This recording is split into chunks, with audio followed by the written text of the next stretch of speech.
Okay guys, back again with another Jurassic Misconception. Now today we're going to be talking about the Jurassic Park 3 Tyrannosaurus Rex. There's a number of things about this T-Rex I want to talk about today, and some of it is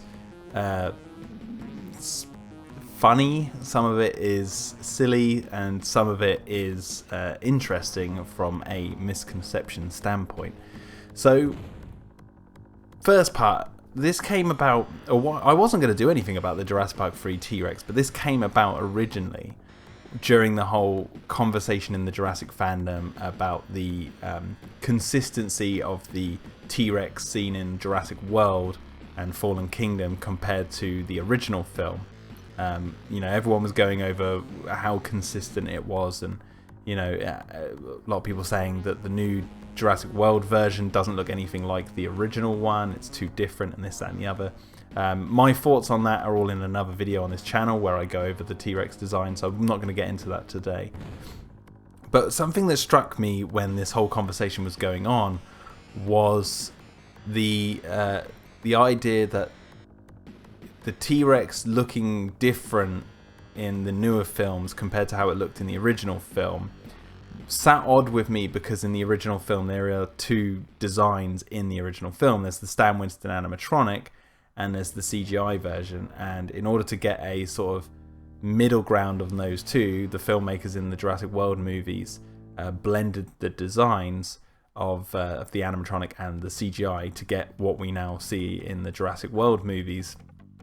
But obviously they're always tweaking the designs, like they're never going to stop doing that. Each film, she got fatter in Fallen Kingdom compared to Jurassic World, which makes sense because she's now out of her confinements and the feeding schedule that the park had on the T-Rex in the paddock, and she's now free roaming, so she's fattened up, she's gotten bigger and she looks bulkier and more how she looked in the original film, and this, that, and the other. But it got me thinking about like how some people in the fandom don't like a design change to look different, even though the original one had two different designs. And then I started thinking about the Jurassic Park 3 T-Rex, and I was looking at that going, well, hang on a second.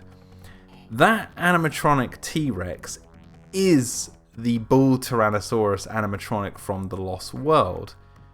So if we were to go down this line of thought of consistency, the fact that they use the exact same animatronic for the T-Rex in Jurassic Park 3 for the T-Rex that gets killed by the Spinosaurus, surely if we're going to be consistent and we're going to be we're not going to change our standards on consistency, surely then that means that the bull T-Rex from The Lost World is the T-Rex that got killed by the Spinosaurus. Now I know there's some fans out there who would be like, no, it's just a different T-Rex.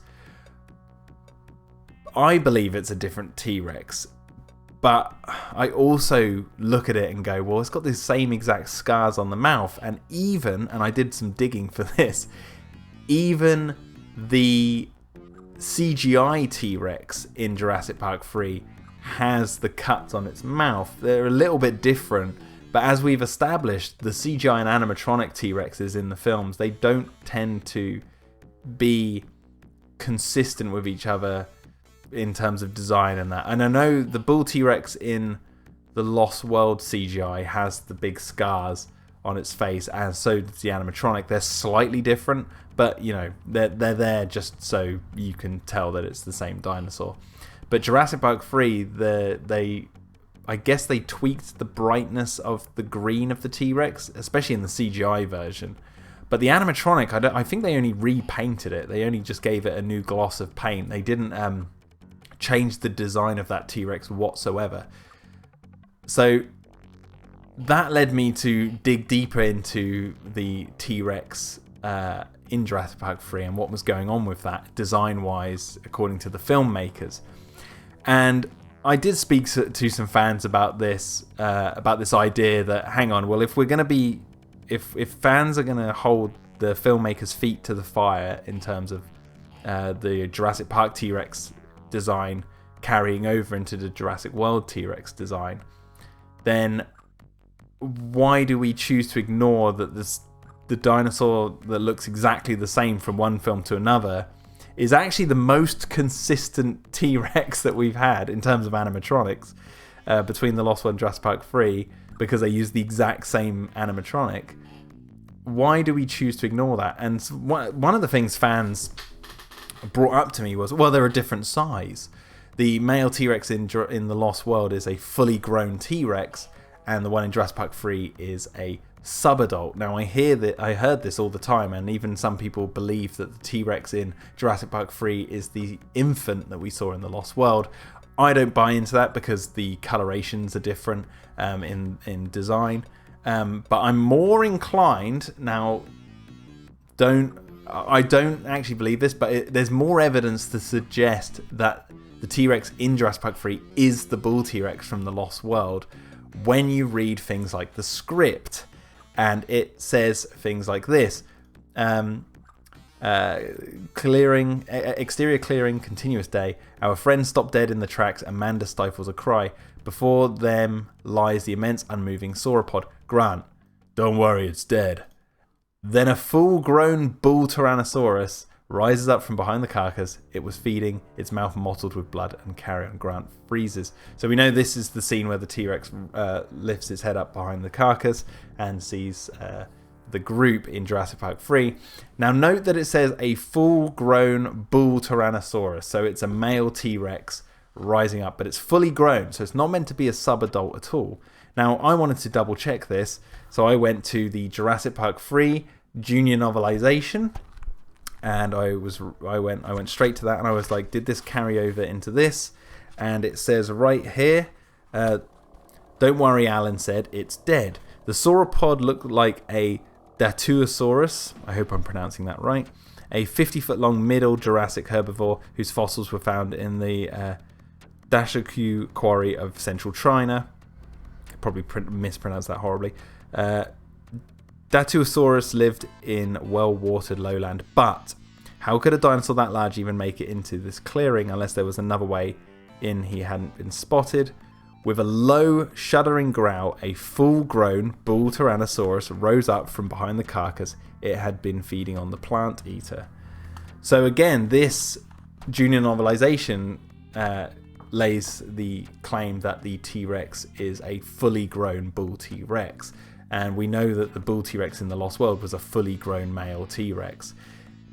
So where did people get the subadult idea from? Because if you look at the size of the T-Rex in Jurassic Park 3, it is big. Like, it's not small. Like, if you compare the shots of it with the Spinosaurus, it's a big T-Rex. It doesn't look small to me in the film. The only time it actually kind of looks small is the shot where the foot lands on the logs with Grant trapped in between. I always found that the foot looks a little bit small, but then again, I don't know if it does look small or not. If we're talking lenses and all that sort of stuff, there could be many things that make it look small when it's not.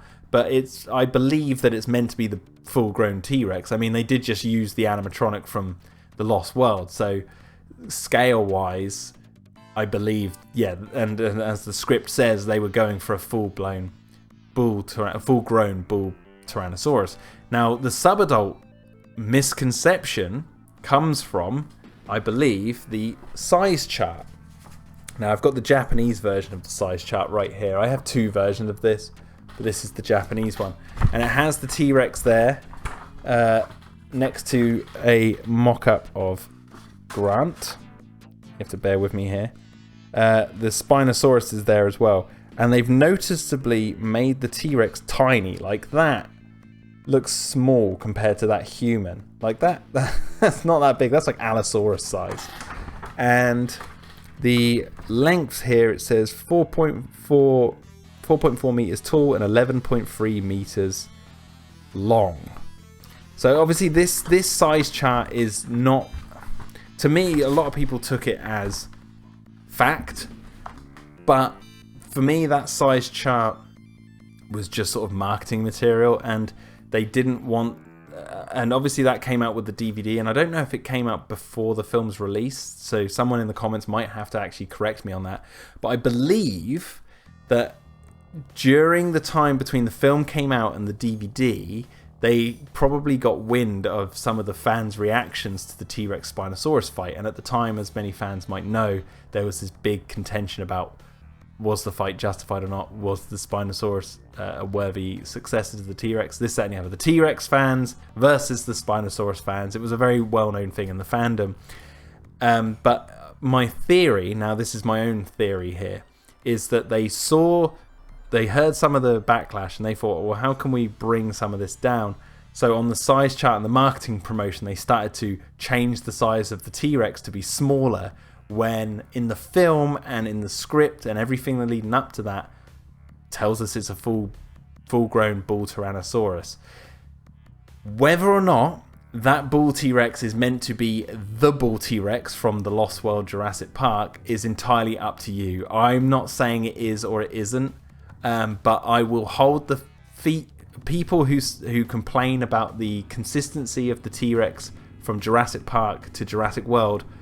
Whenever I hear that argument, I'm always going to bring up the consistency of the T-Rex from the Lost World to Jurassic Park 3, because if we're talking consistency, it's really consistent, and one could say that that is the bull T-Rex from the Lost World. I've got a picture here that shows the animatronic next to one another, and the CGI version of the T-Rex in the Lost World does look duller, but it is green, like it does have the same patterns on it. But the one in Jurassic Park 3, they really upped the saturation on a lot of the dinosaurs in that film. So there could be an argument that it's a different T-Rex. There could be an argument that it's the same T-Rex.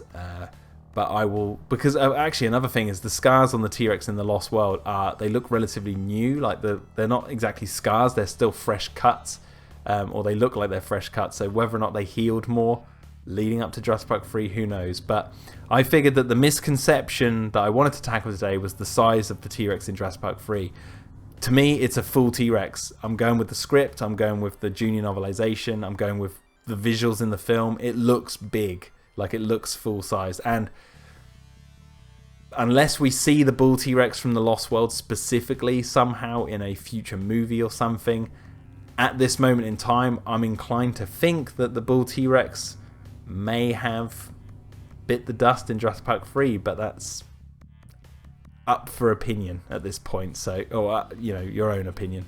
Anyway, guys, I hope I haven't soured too many fans out there with this, but yeah, I hope you guys have enjoyed this video, and please look out for my next misconception video, which will be going over the pyroclastic flow in Jurassic World Fallen Kingdom. Have a good day. A few moments later.